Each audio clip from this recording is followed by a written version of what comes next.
सारे डॉक्यूमेंट्स का पलंदा क्या सिर्फ टूरिस्ट वीज़ा के लिए चाहिए? जो बातें मैं आज आपको बताने वाली हूँ, जो टिप्स और ट्रिक्स मैं आपको आज बताने वाली हूँ, आज से पहले वो आपको किसी ने नहीं बताए होंगे। आई वॉज सरप्राइज्ड कि मुझे 9 साल का कनाडा का मल्टीपल एंट्रीज़ का वीज़ा लग चुका था। अस्सलाम वालेकुम एवरीवन, कैसे हैं आप? उम्मीद है आप सब लोग बिल्कुल ठीक ठाक होंगे, खैर खैरियत से होंगे और हंसते मुस्कुराते होंगे बिल्कुल मेरी तरह।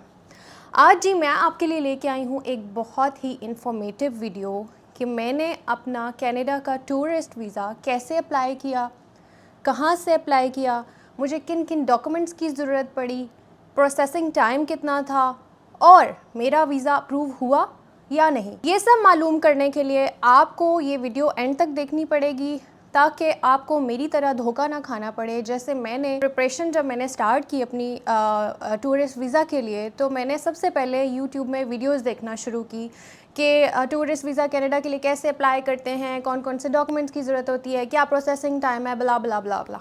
लेकिन मुझे बहुत अफसोस से कहना पड़ रहा है कि लोग अपने व्यूज़ के चक्कर में आप लोगों को ऐसा कंटेंट क्रिएट करके देते हैं जिसमें आप लोगों के लिए इतनी कॉम्प्लिकेशंस होती हैं। इवन मेरे लिए भी थी।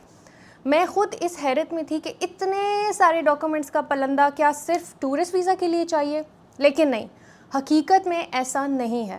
जो बातें मैं आज आपको बताने वाली हूँ, जो टिप्स और ट्रिक्स मैं आपको आज बताने वाली हूँ, आज से पहले वो आपको किसी ने नहीं बताए होंगे। और यकीनन अगर आप मेरी बातों पे अमल करेंगे तो आपको ना तो किसी YouTube की वीडियो की ज़रूरत पड़ेगी, ना ही किसी के कंटेंट को बार बार देखना पड़ेगा, और ना ही आपको किसी एजेंट के पास जाके अपना वीज़ा अप्लाई करने की ज़रूरत है, और ना ही आपको ढेर सारा पैसा एजेंट्स पे ज़ाया करने की ज़रूरत है। So let's start the video.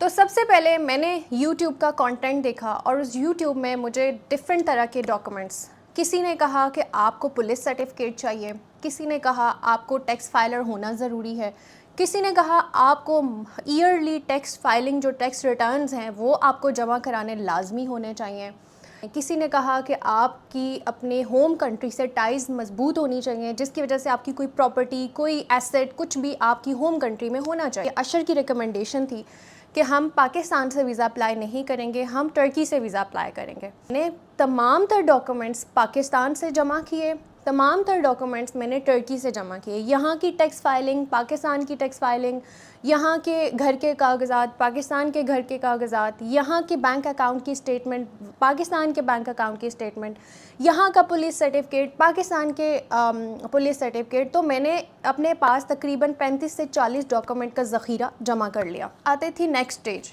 कि हम जो है वो इसको अप्लाई कैसे करें। तो उसमें भी मैंने यूट्यूब पे काफ़ी सारी वीडियोज़ देखी। फाइनली मैं इस नतीजे पे पहुंची कि मैं मुझे किसी एजेंट को हायर करने की ज़रूरत नहीं है, मैं ये ख़ुद करूँगी। मैं ircc.ca.canada की वेबसाइट पे गई। To be very honest, A to Z वहाँ पे आपको सारी इन्फॉर्मेशन मिल जाएगी।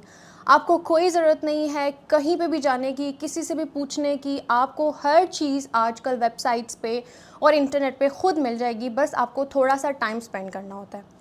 तो मैं उस वेबसाइट पे गई जिसका लिंक मैं डिस्क्रिप्शन में आपको दे दूँगी, आप उस पर चेक कर लीजिएगा। उस पर हर वीज़ा कैटेगरी के बारे में A to Z सब कुछ मेंशन है, even processing times, even fees, हर चीज़। जब मैं IRCC के पोर्टल पे गई, वहाँ पे मैंने क्लिक किया कि tourist visa, how to apply tourist visa for Canada. उसमें सारी मालूमात लिखी हुई थी, लेकिन उसमें ये नहीं था कि आपको रिक्वायर्ड डॉक्यूमेंट्स कौन कौन से चाहिए। जो है वो पिछले 1 साल से अपनी स्टेटमेंट्स बना रहे थे। 2022 में आई थिंक सितंबर में जिस कंपनी को मैंने ज्वाइन किया था वो एक अमेरिकन कंपनी थी और मैं उसके साथ जॉब कर रही थी और मेरे पास वैलिड कॉन्ट्रैक्ट्स थे और मेरे अकाउंट में उस कंपनी की तरफ से मेरी सैलरी भी आ रही थी, तो कोई इशू नहीं हुआ स्टेटमेंट बनाने में। फिर प्लस जो मेरे हस्बैंड हैं उन्होंने ऐसे काफ़ी सारे भेजे जिसमें मेरी स्टेटमेंट जो है वो काफ़ी अच्छी बन गई और हमने अपनी स्टेटमेंट जो है वो टर्की में ही बनाई थी। उसके बाद जब आपका अकाउंट बन जाए तो उसमें आपको वो अलाउ कर देते हैं कि नेक्स्ट 60 डेज़ तक आपकी ये एप्लीकेशन वैलिड रहेगी। अगर आपने एप्लीकेशन स्टार्ट कर दी, वो IRCC पे आपने एक पोर्टल बनाना है, पोर्टल क्रिएट करना है, अपना अकाउंट बनाना है, ठीक है। उस अकाउंट के बाद एक एप्लीकेशन आपके सामने ओपन होती है जिसमें 8 से 10 कैटेगरीज़ होती हैं। पहली कैटेगरी होती है आपका नेम और आपका सारा बायोडाटा, आप कहाँ पैदा हुए, कौन सी सिटीज़नशिप है आपके पास, लाइक आप किस कंट्री में रहते हैं। फिर आपकी सारी एजुकेशन आ जाती है। एम्प्लॉयमेंट डाटा देना होता है कि आपने कहाँ कहाँ कब कब कौन कौन से ईयर में जॉब की। उसके बाद आपके सिबलिंग्स, आपकी फैमिली के बारे में आपसे सारे क्वेश्चन पूछे जाते हैं। उसके बाद आपसे जो है वो आपके फाइनेंशियल सारे क्वेश्चंस पूछे जाते हैं। और मेजर आप बीमारियों के बारे में भी एक अलग से कैटेगरी होती है कि अगर आपको इतने पिछले 6 साल या 10 साल में, it depends on your age, वो एज जब आप अपनी डालते हैं तो ऑटोमेटिकली वो आपसे क्वेश्चन जो हैं वो सारे इस पर्सन से हमने कौन कौन से क्वेश्चंस पूछने हैं। तो अगर आप यंग एज में हैं तो आई थिंक आपको सिर्फ डायबिटीज़ और ट्यूबरक्लोसिस के बारे में ही, कि आपको इस तरह की कोई बीमारी प्रीवियसली रही है या नहीं रही। उसके बाद आ जाता है आपका फ़ीस का ऑप्शन, और फ़ीस जो है वो कैनेडियन डॉलर $100 में आप जो हैं वो अपना वीज़ा अप्लाई कर सकते हैं। जब मेरा पोर्टल कंप्लीट हो गया, मैंने फ़ीस सबमिट करा दी, तो मुझे बारी आई मेरी कि मैंने डॉक्यूमेंट सबमिट कराने हैं। और मैंने अपने लैपटॉप में 32 से 40 किस्म के डिफरेंट डॉक्यूमेंट्स अपने पास सेव किए हुए थे कि कहीं मुझे कभी भी किसी टाइम की ज़रूरत पड़ जाए तो कहीं मेरी एप्लीकेशन वेस्ट ना हो जाए। मतलब बहुत सारे थ्रेट्स थे, लेकिन क्योंकि ये मैंने ख़ुद किया है A to Z, मेरा अपना एक्सपीरियंस है, इसलिए मैं चाहती हूँ मैं आपके साथ शेयर करूँ ताकि आप लोगों का भी डर दूर हो जाए कि ये कोई बहुत रॉकेट साइंस है। ऐसा कुछ भी नहीं है। अब हमने फ़ीस सबमिट कर दी, उसके बाद जो है वो डॉक्यूमेंट सबमिशन की बारी आई। वो उसी की उसी एप्लीकेशन में ही 1 by 1 स्टेजेस होती हैं। जब एप्लीकेशन सबमिट करने की बारी आई और उन्होंने मुझसे डॉक्यूमेंट्स रिक्वायर किए, तो आप लोग बिलीव नहीं करेंगे कि आई वाज जस्ट अमेज्ड कि उन डॉक्यूमेंट्स में रिक्वायरमेंट क्या थी। एक आपका पासपोर्ट, एक आपका सिटीज़नशिप कार्ड, जो अब मेरे पास टर्की का रेजिडेंस कार्ड था, लेकिन वो रिक्वायर्ड नहीं कर रहे थे क्योंकि मैं पाकिस्तानी सिटीज़न हूँ, तो मुझे नादरा का अपना आईडी कार्ड ही सबमिट कराना था। तो मेरे आईडी कार्ड की स्कैन कॉपी, मेरे पासपोर्ट की स्कैन कॉपी, बैंक स्टेटमेंट, और अगर मैरिड हैं तो मैरिज सर्टिफिकेट, अगर आप मैरिड नहीं हैं, सिंगल हैं, तो फिर वो आपसे रिक्वायर नहीं करते। टोटल 3 डॉक्यूमेंट्स मुझसे रिक्वायर किए गए। एक और चीज़ मैं बता दूं कि आपकी ट्रैवल हिस्ट्री एक बहुत बड़ी मिथ है कि अगर आपकी ट्रैवल हिस्ट्री नहीं होगी तो आपका वीज़ा नहीं लगेगा, आपका वीज़ा रिफ्यूज़ हो जाएगा, आपका वीज़ा रिजेक्ट हो जाएगा। अगर आपके पास यूरोप के वीज़ाज़ नहीं हैं तो ये हो जाए। टू बी वेरी ऑनेस्ट, सब मिथ्स हैं, सब कंटेंट क्रिएशंस हैं, ऐसा ओरिजिनल में कुछ भी नहीं है, क्योंकि ये मेरे अपने साथ हुआ है। और मुझे भी ये खौफ था कि मे बी मेरा वीज़ा रिजेक्ट हो जाए क्योंकि मेरी इतनी ज़्यादा ट्रैवल हिस्ट्री नहीं है। अब मैं आपको बताती हूँ मेरी ट्रैवल हिस्ट्री कितनी थी। मेरे 2 से 3 विज़िट्स जो हैं वो दुबई के थे, 2 मेरे सऊदी अरेबिया के वीज़ा थे। ऑफ कोर्स मैं उम्रा करने गई थी अपने हस्बैंड के साथ, और 2 से 3 दफ़ा मैं टर्की आ चुकी थी। पहला मेरा विज़िट वीज़ा था और उसके बाद से डेफिनेटली हमने यहाँ पे रेजिडेंसी मैंने अप्लाई की, तो अब मैं यहाँ की रेजिडेंट हूँ। हुए बकू से भी होकर गए थे, तो एक अज़रबैजान भी हमारा ट्रिप था। तो दुबई, सऊदी अरेबिया, टर्की और अज़रबैजान, इन 4 कंट्रीज़ के वीज़ाज़ मेरे पासपोर्ट पे थे और स्टैम्प्स थी। इसके अलावा मेरे पास किसी कंट्री का कोई वीज़ा नहीं था, मैं किसी कंट्री में कहीं विज़िट पे नहीं गई, मेरी और कोई ट्रैवल हिस्ट्री नहीं थी, मेरा और कोई यूरोप का ट्रिप नहीं था। तो ये एक बहुत बड़ी मिथ है कि आपके पास ट्रैवल हिस्ट्री बहुत होनी चाहिए। बारी आई कि एप्लीकेशन में डॉक्यूमेंट सबमिट करने हैं, तो मैंने अपना नादरा का आईडी कार्ड, उसमें scan front end back copy लगाई। फिर जो मेरा पासपोर्ट था, आपके पासपोर्ट पे जितनी भी स्टैम्प्स लगी हुई हैं, जिस कंट्री में आप गए हैं, आपकी इन एंड आउट की जो भी स्टैम्प्स हैं, आपने वो सारी स्कैन करके अपना पूरा जो पासपोर्ट है वो स्कैन कॉपी आपने उसमें डॉक्यूमेंट्स में अटैच करनी है। फिर उसमें आपने अपनी बैंक स्टेटमेंट डालनी है। अब बैंक स्टेटमेंट की अगर बात आए तो मैंने जैसे कि बताया कि मैं ऑलरेडी जॉब कर रही थी, प्लस फिर मेरे हस्बैंड ने काफ़ी सारी अमाउंट उसमें मंथली जो है वो ट्रांसफ़र की, तो मेरी एक अच्छी बैंक स्टेटमेंट थी। अब बैंक स्टेटमेंट के बारे में मिथ्स हैं कि IRCC पोर्टल पे बैंक स्टेटमेंट के बारे में कुछ भी नहीं बताया गया कि आप इतने पैसे रखें तो आप अप्रूव हो जाएंगे, इतने पैसे होने चाहिए तो अप्रूव हो जाएंगे। लेकिन लोगों की मिथ्स हैं कि 10,000 कैनेडियन डॉलर्स होने चाहिए, 20,000 होने चाहिए। तो इसमें मुझे भी कन्फ्यूजन थी, लेकिन हमने तकरीबन 1 लाख US डॉलर्स जो है वो मेरी स्टेटमेंट थी। और एक बात मैं आपको यहाँ पे बताना चाहूँगी कि प्लीज़ आप जो भी अपने फाइनेंशियल स्टेटमेंट्स, अपनी एजुकेशन, अपनी एम्प्लॉयमेंट, अपने बायोडाटा जो भी डालें बिल्कुल जेन्युइन होना चाहिए, वो बिल्कुल ओरिजिनल होना चाहिए। जी हो गया, मेरा आईडी कार्ड भी सबमिट हो गया, मैंने अपना पासपोर्ट भी अटैच कर दिया और मैंने अपना जो है वो बैंक स्टेटमेंट भी अटैच कर दी। फिर मैंने आपको जैसे बताया कि अगर आप मैरिड हैं तो आपको अपना मैरिज सर्टिफिकेट भी जो है वो भी अटैच करना है, तो वो भी मैंने अटैच किया। अब बारी आती है एडिशनल डॉक्यूमेंट की। उसमें एक जगह थी जहाँ पे एडिशनल डॉक्यूमेंट अटैच करना था और आई वाज जस्ट शॉक्ड कि ये जो मैंने 40 डॉक्यूमेंट्स इकट्ठे करके अपने लैपटॉप में रखे हुए हैं, ये मैं कहाँ सबमिट करूँगी। इन लोगों ने तो कुछ रिक्वायर नहीं किया पोर्टल में, मुझे कोई रिक्वायरमेंट नहीं थी, नथिंग। फिर मैंने क्या किया, मैंने एक कवर लेटर बनाया, ठीक है, वो मैं डिस्क्रिप्शन में अभी आप लोगों के लिए अटैच कर दूंगी अपनी डिटेल्स जो है वो फॉर्मेट करके, ताकि अगर आप लोग अप्लाई कर रहे हैं तो आपको इजी हो अप्लाई करने में। अब उस कवर लेटर में मैंने जो है वो अपनी सारी अटर्नरी मेंशन की, मैं कहाँ कहाँ जाऊँगी, मैं कहाँ कहाँ रहूँगी, मैंने अपनी किस होटल में रहूँगी, और मेरे पास जो वैलिड डॉक्यूमेंट्स हैं वो ये हैं। एक एडिशनल रिक्वायरमेंट थी, उसमें मैंने ये कवर लेटर डाल दिया।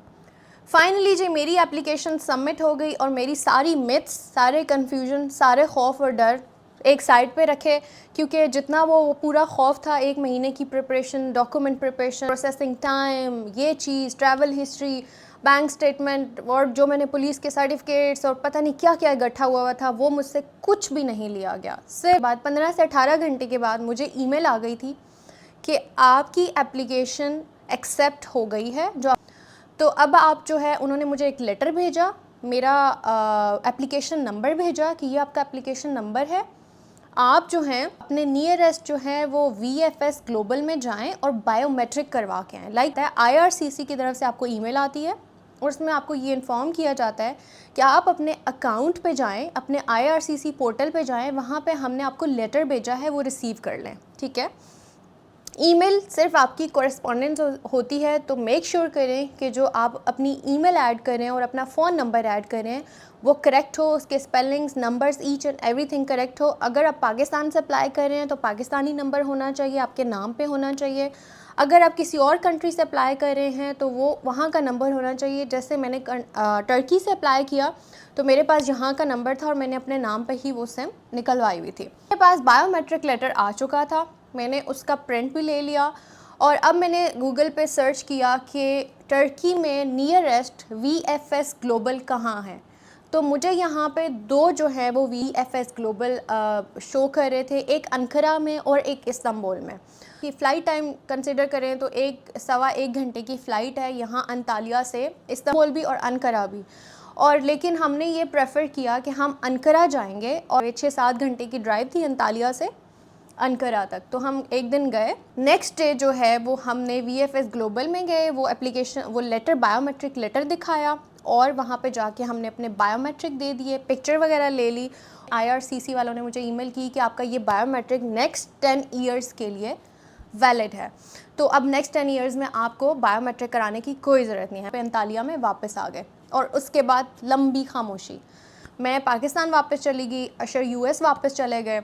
तो मार्च के फर्स्ट वीक में मैंने अपनी एप्लीकेशन सबमिट की, मुझे साथ ही बायोमेट्रिक लेटर आ गया। मैंने जाके अपने बायोमेट्रिक अंकारा में VFS ग्लोबल में जाके करवा लिए और हम लोग वापस आ गए और उसके बाद लंबी खामोशी।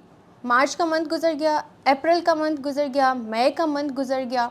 जब आप एप्लीकेशन सबमिट कराते हैं तो उसमें प्रोसेसिंग टाइम की एक लेन आ रही होती है जिसमें आपने ये डालना होता है। जैसे अब अगर मैं पाकिस्तान में थी तो मैं पाकिस्तान में लिखूँगी, अगर इस्लामाबाद एम्बेसी है, लाहौर है, कराची है, तो मैं इस तरह वो मेंशन करूँगी, तो वो अपनी टाइम फ्रेम्स देते हैं। इसी तरह मैंने यहाँ का मेंशन किया था अंतालिया में अंकारा का, तो मेरे पास 145 डेज़ का प्रोसेसिंग टाइम आ रहा था। प्रोसेसिंग टाइम जो है वो काफ़ी मैटर करता है, तो मेरे पास 145 डेज़ आ रहे थे। जून के फर्स्ट वीक में एक ईमेल आई IRCC की तरफ से कि हमने आपको एक लेटर भेजा है आपके IRCC के पोर्टल पे, आप उसको रिसीव कर लें। धड़कते दिल के साथ जो है वो मैंने अपना पोर्टल लॉगिन किया।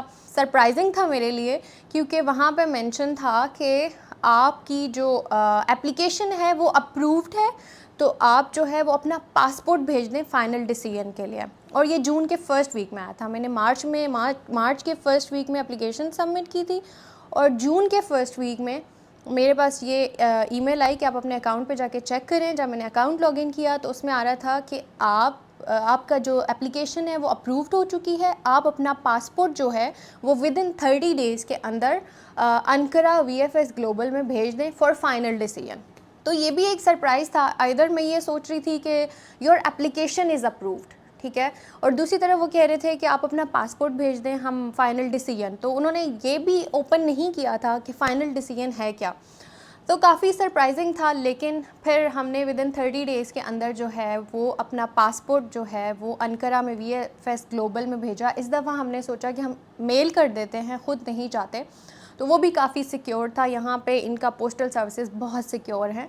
एजेंट मेल करा दिया और पासपोर्ट उनके पास पहुँचा और बिलीव मी कि एक दिन में मेरा फ़ाइनल डिसीजन मेरे पासपोर्ट पे वीज़ा लग के उन्होंने मुझे कॉल की कि हमने आपका, तब भी मुझे नहीं बताया, यही मेंशन किया कि आपका फ़ाइनल डिसीजन हम दे चुके हैं, आपका पासपोर्ट हमने वापस करना है, तो प्लीज़ गाइड अस कि हम कोई एड्रेस बताएं। ये पोस्टल सर्विसेज के चार्जेस हैं वो हमने अकाउंट के थ्रू उनको पे किए और उन्होंने जो है वो हमारा पासपोर्ट हमें वापस भेज दिया। अब एक चीज़ का ध्यान रखिएगा, जब वो आपको ईमेल करते हैं कि आप अपना पासपोर्ट भेजें तो आपको साथ एक लेटर भेजते हैं। उस लेटर के ऊपर सारी इंस्ट्रक्शंस होती हैं। वो उस लेटर को आपने प्रिंट कराना होता है और अपने पासपोर्ट के साथ वो लेटर, बायोमेट्रिक लेटर, ये दोनों चीज़ें और अपना एड्रेस और फ़ोन नंबर, ये 3 चीज़ें बहुत ज़रूरी हैं। वो आपने एक पूरा करियर बना के अपने पासपोर्ट के साथ भेजना होता है। अगर आप उनमें से कोई एक चीज़ मिस कर देंगे, बायोमेट्रिक लेटर नहीं भेजेंगे या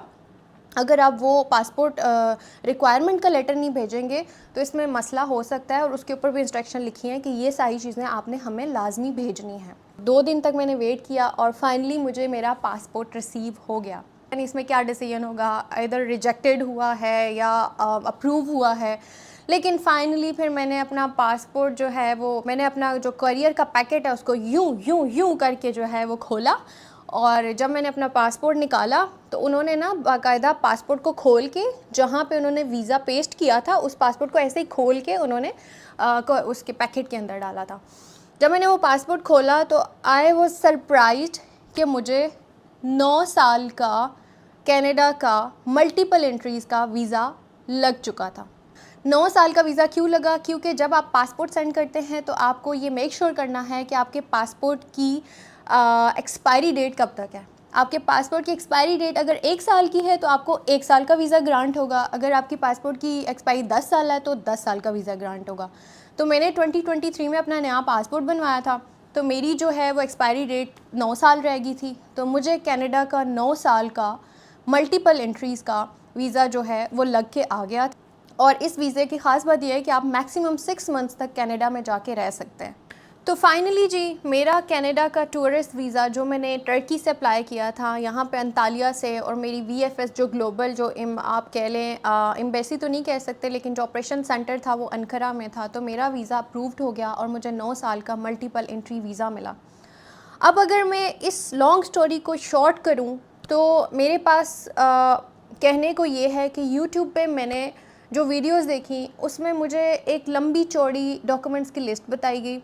मैंने डिफरेंट ब्लॉगर्स को देखा, डिफरेंट चैनल्स को देखा, इवन कुछ इमिग्रेशन चैनल्स को देखा, और हर किसी ने आपसे या तो आपकी हैवी बैंक स्टेट मांगी, या चले बैंक स्टेटमेंट तो एक रिक्वायरमेंट है, लेकिन उन्होंने आपसे कहा कि अगर आपने टूरिस्ट वीज़ा अप्लाई करना है तो उसके लिए भी आपको जो है वो कनाडा से इनविटेशन लेटर चाहिए।